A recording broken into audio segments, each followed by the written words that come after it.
Bismillahirrahmanirrahim. Alhamdulillahi Rabbil Alameen.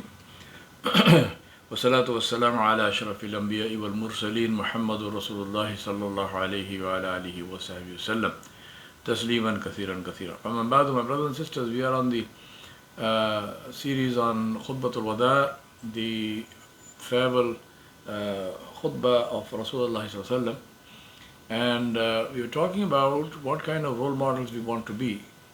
I remind myself and you that especially if you are a parent, but also if you are a teacher, two things that if you are a parent or you are a teacher, and of course this applies also to practically everything else, but especially to parents and teachers. Remember, you are a role model anyway. It doesn't matter whether you want to be a role model or not. You are one. Your choice, and the question that you need to ask yourself and I need to ask myself is, what kind of role model do I want to be?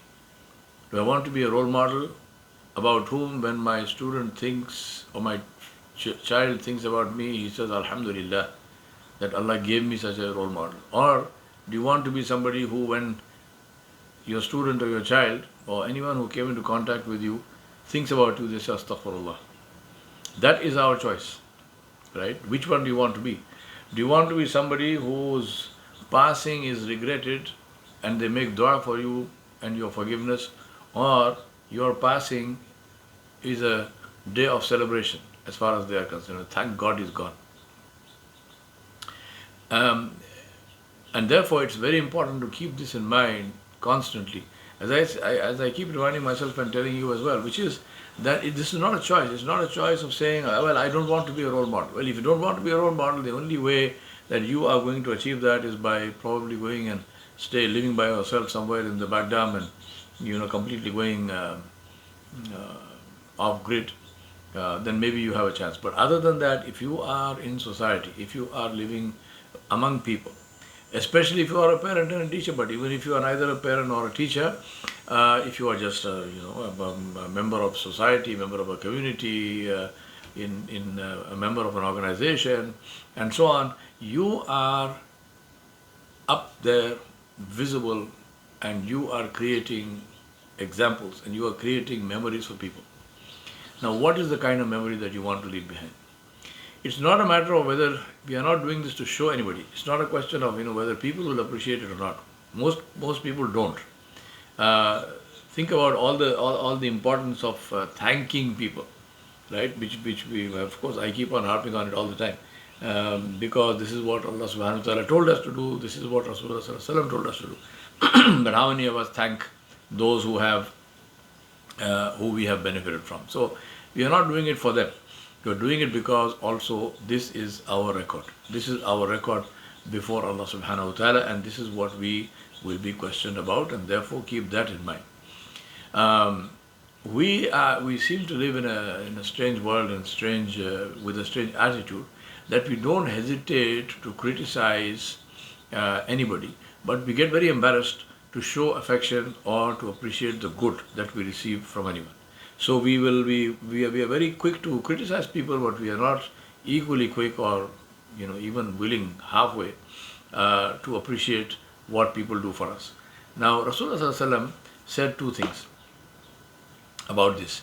It is narrated from Anas bin Malik radiallahu anhu that a man was with Rasulullah sallallahu alaihi wasallam when another man passed by, and the man that he the man who was with Rasulullah sallallahu alaihi wasallam, he said, Ya Rasulullah sallallahu alaihi wasallam, I love this man. Now he pointed at the other man and said, oh, this is a beautiful human being. I said, I love this person. Rasulullah sallallahu alaihi wasallam asked him, he said, have you told him that? This man said, no. Nabi sallallahu alaihi wasallam said, tell him. So this man caught up with him and he said to him, I love you for the sake of Allah. And the man replied, may the one for whose sake you love me also love you. And this is in Abi Dawud. In another narration, by Abi Dunya in Al-Ikhwan, Rasulullah sallallahu alaihi wasallam said to him, tell him, for it will strengthen the love between you. So do that, right? Do that before you go any further. If there is somebody you love, then go and tell them that. And start with the closest to you, your own spouses, your own children, your own students, your own teachers, your own the people who work for you, and so on and so forth, right? Appreciate. I mean, you don't have to tell everybody that you love them, but maybe you love them, even if you don't love them. Appreciate what they do, think about what they do, see how it affects you and helps you. In Rasulullah Sallallahu Alaihi Wasallam also mentioned in Tirmidhi, narrated by Al-Miqdam Ibn Madi Yaqrib, that he said, if one of you loves his brother, let him tell him. So this is the same hadith and the same reminder. It was narrated from Ali ibn al-Husayn ibn al-Ali ibn al-Abi Talib. So this is the grandson of Sayyidina Ali ibn Abi Talib, the son of Hussein bin Ali radiyallahu anhum ajma'een,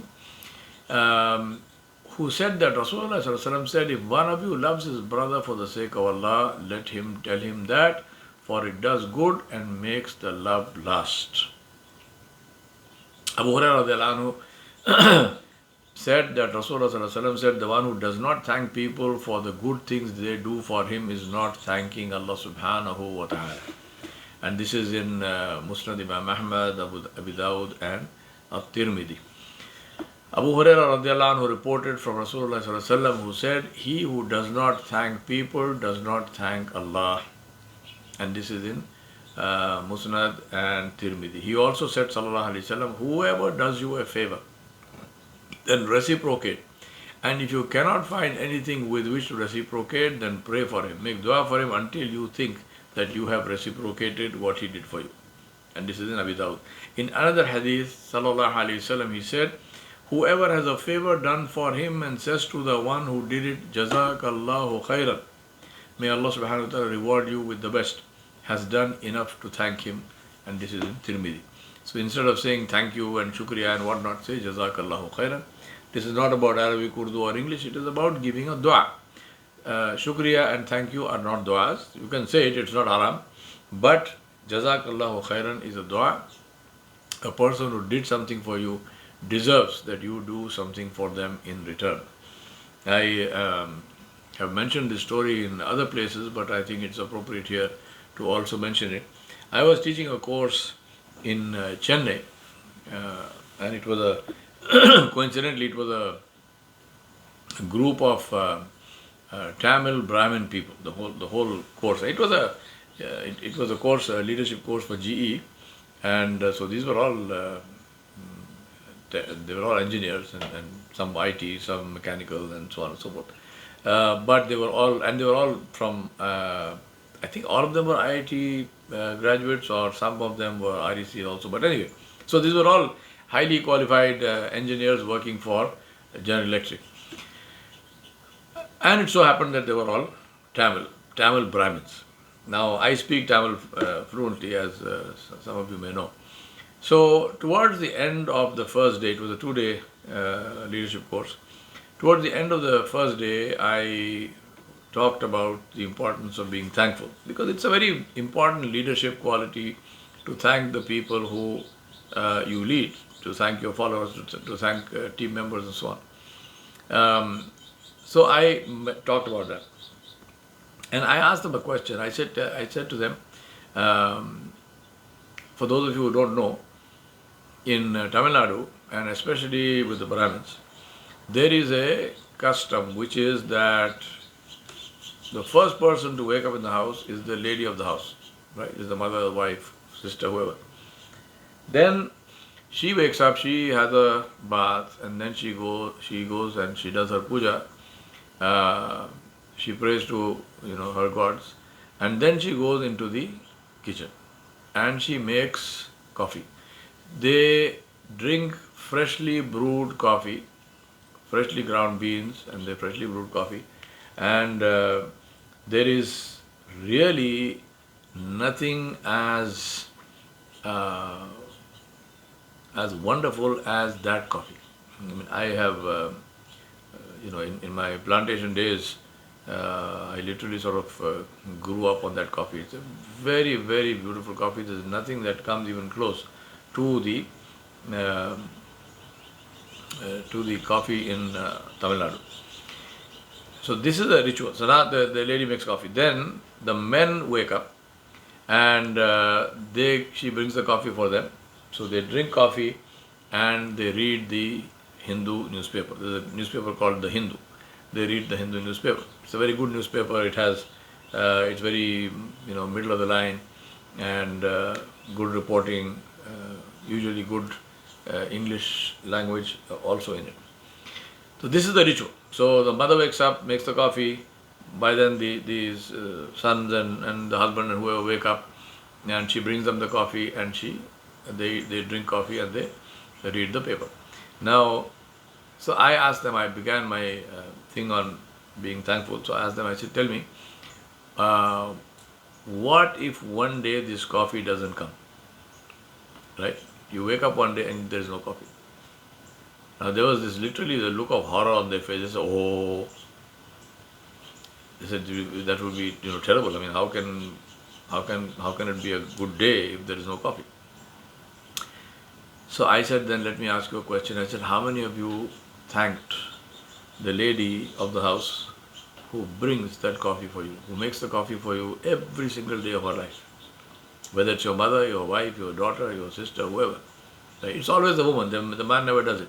So he said, have you ever thanked that lady for that coffee? Now there was dead silence. So honest people, they didn't like. I know they never thanked, but then there was one guy who was sitting right in front, and he was an older man. He looked like he was on the point of bursting out laughing. So I said, what's so funny? I mean, I said, did I make a joke? I mean, what's so funny? Share it with us. He said, no, sir, I'm not being funny. It's just that I thought to myself that if I go and thank my wife, she will die of shock. So I said, let her die happy, and go feel free, go thank her. So anyway, we all had a good laugh and so on.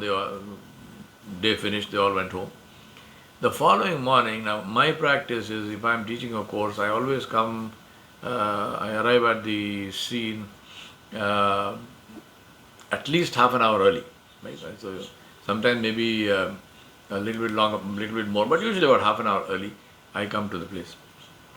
So, and then I do my setup, and I get myself accustomed to the space and so on. And if there is tea and coffee, then I have my own cup of coffee. So I came that day, and I'm sitting there with my laptop, everything is set up, and I'm having my coffee, when one young fellow from my class, who was there in the class the previous day, he came. And he came straight to me, and he said, so he said, sir, vanakkam. I said, vanakkam. He said, sir, my mother said to thank you. I said, well, thank you, but your mother said to thank me for what? I don't know your mother. Who's your mother? He said, no, sir, and he looked very sheepish. He said, no, sir, yesterday after I finished from this class, I went home and I thanked my mother. And I said to her, thank you very much for making this coffee for us every day. So my mother, she said, her response immediately was, who told you to say that? So I laughed. I said, looks like your mother knows you. He said, yeah, she knows me. So she said, who told you to say that? So he said, well, I tried to pretend, I tried to say, well, nobody told me, I thought of it. She said, no, I know you very well. Don't lie to me. Somebody told you. Who told you? So he said, I told her this whole story. I said, this is our teacher, and this is what he said, and so on. So she said, tomorrow morning, first thing, go and thank your teacher for telling you this. Thank your teacher on my behalf. Right? Now imagine this is how powerful thankfulness is. It makes the other person it shows the other person that you appreciate. And believe me, it's a huge motivator. Huge motivator. People will do more for you. They will give you better quality stuff. They will not just be happy. They will be happy. They will appreciate it, even though sometimes they may not show it. Right? Especially if you look at the current modern generation, the people who are born, in the year 2000 and onwards, maybe even people from 1990 onwards, or 2000 onwards, definitely. So I'm talking about teenagers, early 20s.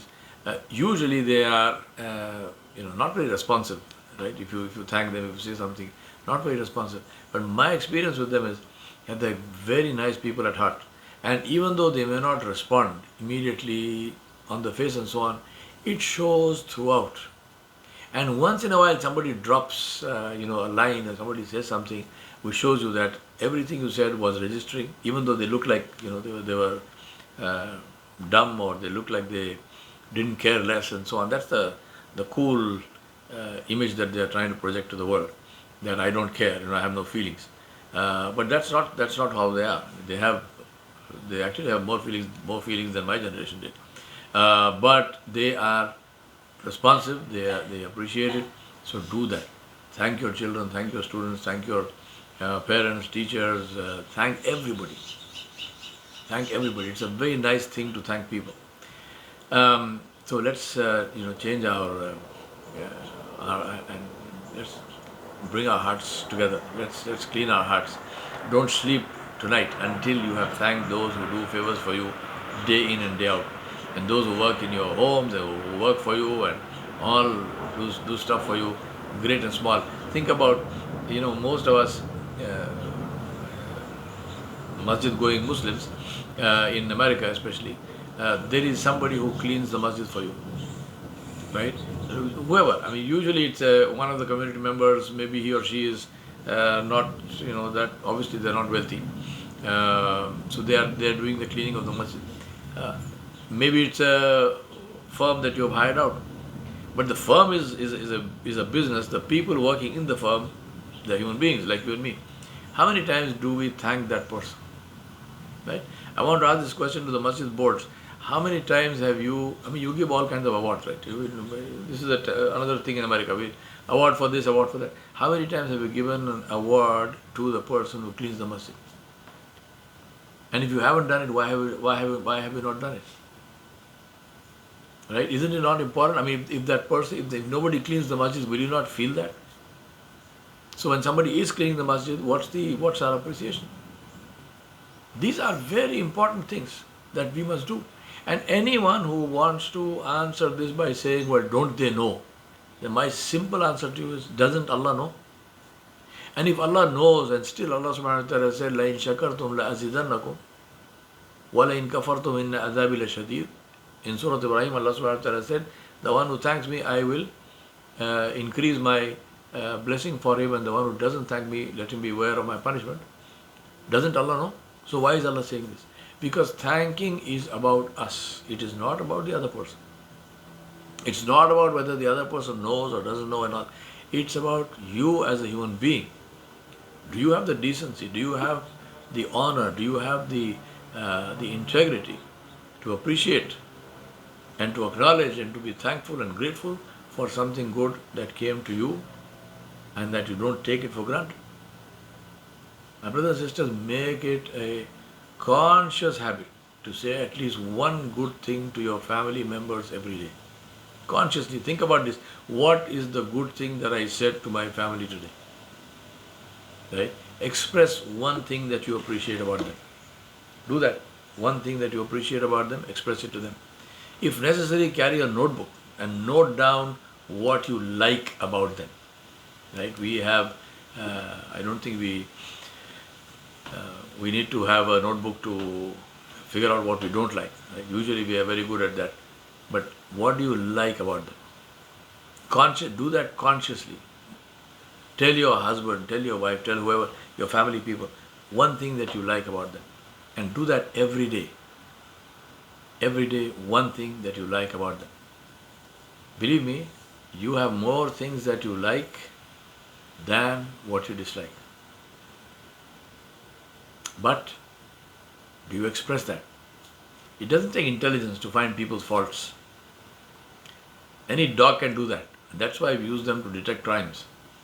But it takes intelligence and a big heart and great wisdom to spend your time looking for the good in people and expressing your appreciation for it. So make this a rule for yourself, that you will not eat or sleep until you have expressed your appreciation to your family, at least one good thing. And by all means extend that to others who are in touch with you, who you work with, who you meet, and so on and so forth. Strangers on the bus, on the train, in shops. Say at least one good thing to them. Every time you go into a shop, say to yourself that I'm going to say one good thing to somebody here in the shop, whoever it is. Maybe a customer, a fellow customer like you, maybe a shopkeeper, maybe one of the helpers, whoever. Make it an absolute rule for yourself. I will not encounter or use any service or be in any place until and unless I have said at least one good thing to at least one person, and that's least. But start with your family. Start with your family. Rasulullah Sallallahu Alaihi Wasallam was in the masjid with his companions and his friends, and Abu Bakr Siddiq radiallahu anhu and Umar ibn al-Khattab radiallahu anhu. He was with them when they heard some recitation of the Quran, and they saw Abdullah ibn Mas'ud radiallahu anhu in Salah, and he was reciting aloud. This is Nafil Salah. He was not leading Salah or anything, because otherwise the Salah Rasulullah Sallallahu Alaihi Wasallam would have led. So he's praying in one corner. Rasulullah Sallallahu Alaihi Wasallam says to his companions, he said, if you want to listen to the Quran as pure as the day it was revealed, then listen to the recitation of Abdullah ibn Mas'ud. He said this, they listened to that for a while, then they left. Now, soon thereafter, Umar ibn al-Khattab radiallahu anhu came looking for Abdullah ibn Mas'ud radiallahu anhu, and he told him, I have some good news for you. And then he said, this is what Rasulullah Sallallahu Alaihi Wasallam said about your recitation. Abdullah ibn Mas'ud radiallahu anhu thanked him, and he said, Abu Bakr was here just now radiallahu anhu, and he told me about this. Man, think about this. What beautiful companionship is this, which spreads only good. Today, we never hesitate. We hasten to pass on bad things, but good we take for granted. Somebody criticizes someone somewhere behind his back, whoever was there will take time and trouble and expense, and he'll make a phone call or he'll come and he will say, I was in such and such a place, this is what so and so was saying about you, and that is something critical, something bad. You make one mistake and they are jumping down your throat. But you do 1,000 good things, everything is taken for granted. Mistakes we stockpile. We are the world's greatest garbage collectors, and that's why we stink. What do you think will happen if you collect garbage? Greatest garbage collectors. What is that garbage? Negative stuff about people. So and so did this on this day, on that day, and this place, and whatnot, and whatnot. But just stop for a second and say, now think about the good things that person did. That is why our relationships are so bad. Gratitude is a cure. Gratitude is balm on the pain. Gratitude is medicine. Consciously think about the good that somebody does for you. Yeah, we take it from the, yeah, that is true, but, no but, forget the but. Think about that. One of my teachers, if anyone went to him and said, Sheikh, you know what so-and-so was saying about you, he would say, if it is good, tell me. If it is not, make dua for me. He said, I don't want to spoil my impression of that person because of what you may tell me. He refused to listen. He refused to listen to anyone who would say something negative. Right? And this is a beautiful, beautiful habit which I want to strongly promote for you. And finally, in this whole thing, let me assure you that you are not doing any favor to the person who you thank or you appreciate. The favor is to yourself. You are thanking them because what they did for you earlier, before. So do it for yourself and see how you feel after that. That is your reward. Let me clarify that the rights of the man are not dependent on being a good husband. He is entitled to those rights just by being a husband. The wife is ordered to obey her husband in all legitimate and halal matters, irrespective of his behavior towards her. Her obedience to him is because he is her husband and is not conditional on his behavior. Just like the behavior, the order of obeying parents is not only for parents who are nice to the children. You obey the parents because they are parents. And as long as they don't tell you to disobey Allah, as long as they don't tell you to commit shirk, whatever they say must be obeyed. And the children must treat them well, irrespective of how they treat the children.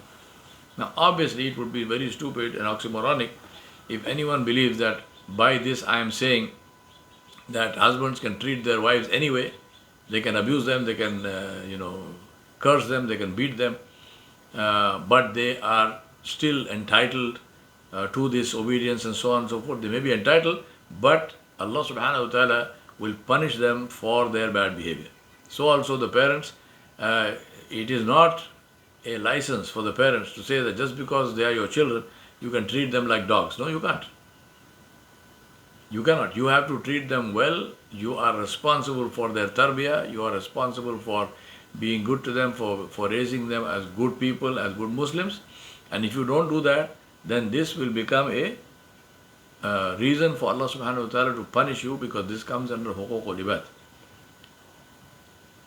So it's a very good, it's an important thing to understand this. So the person who is oppressing will be punished by Allah subhanahu wa ta'ala. Allah will accept the dua of the wife against the husband against the wife, the children against the parents, parents against children, if that dua is justified.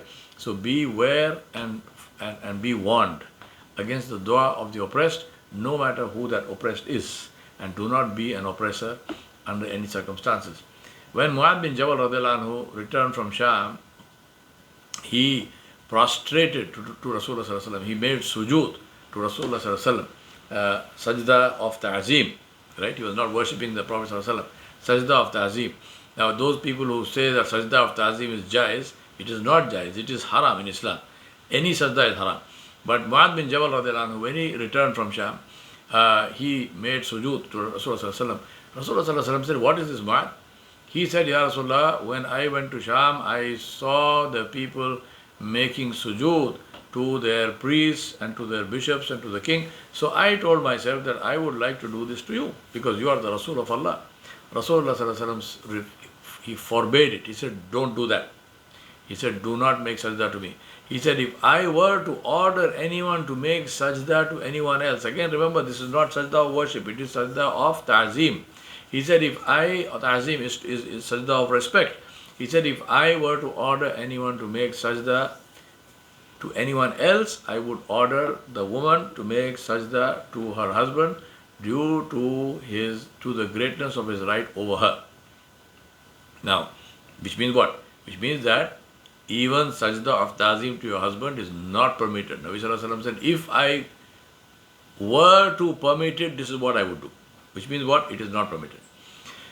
But show gratitude. Rasulullah sallallahu alaihi wasallam also said, "The one person in the world whom the woman owes the greatest right is her husband. And the one person in the world to whom a man owes the greatest right is his mother. Any woman that dies and her husband is happy with her will enter Jannah." The right of a woman over her spouse, over her husband, is that if he obtains food, he feeds her. When he obtains clothing, he clothes her. That he does not hit her face, he does not insult her, and that he does not stay away from her, meaning physical relationship. And this is in Ibn Majah and Tirmidhi. Now it's very, very important here to understand this, that what is the right of the husband on the woman. It's very, sometimes people feel, women who feel that, oh, my parents have a right on me, and brothers, sisters, whoever, they did so many good things for me. Think about this. Usually in our societies, a woman will get married when she is maybe 20, maybe 18, maybe 19, maybe 20, 21, right? So effectively you say you stayed with your parents for 21 years or 20 years or whatever, But in the marriage, and Allah subhanahu wa ta'ala, alhamdulillah, gives us long lives and good marriages. So in the marriage now, you would have stayed with your husband for 40 years. So you actually, the husband took care of you for 40 years, whereas your father took care of you for 20 years. So what is the right of the husband? And you want to treat the husband as if he has no right? Think about this. Now, all of this, let me close by saying that it may appear that this Allah subhanahu wa ta'ala's law is male-oriented, but it's essential not to fall into the trap of these false ideas, which promote slavery in the name of freedom. Feminism is the most insidious tactic of the West to take the woman out of the house and into the workforce. I have spoken about this in detail before, so I won't repeat it, but I request my sisters not to fall into this trap. Feminism is slavery to the male in another form. Islam made you independent and honorable and powerful. Islam made you the molder of generations. Anyone who wants to exchange that for answering phone calls or working in a call center or something is seriously deficient in intelligence. Allah subhanahu wa ta'ala's law strengthens the family, as that is the fundamental unit of society. Islam places great emphasis on the family for this reason. And that is why the man has been given the role of being its head with all the responsibilities and accountability that goes with it. It is not a question of male superiority, it's a question of accountability. It's a question of role clarity. Allah subhanahu wa ta'ala has not distinguished between genders with respect to reward. Both have the same reward with special considerations for women which men don't have. Islam promotes equity, not equality, because equality between the differently endowed is unjust. أقول قولي هذا أستغفر الله لي ولكم ولسائر المسلمين فاستغفروه إنه هو الغفور الرحيم.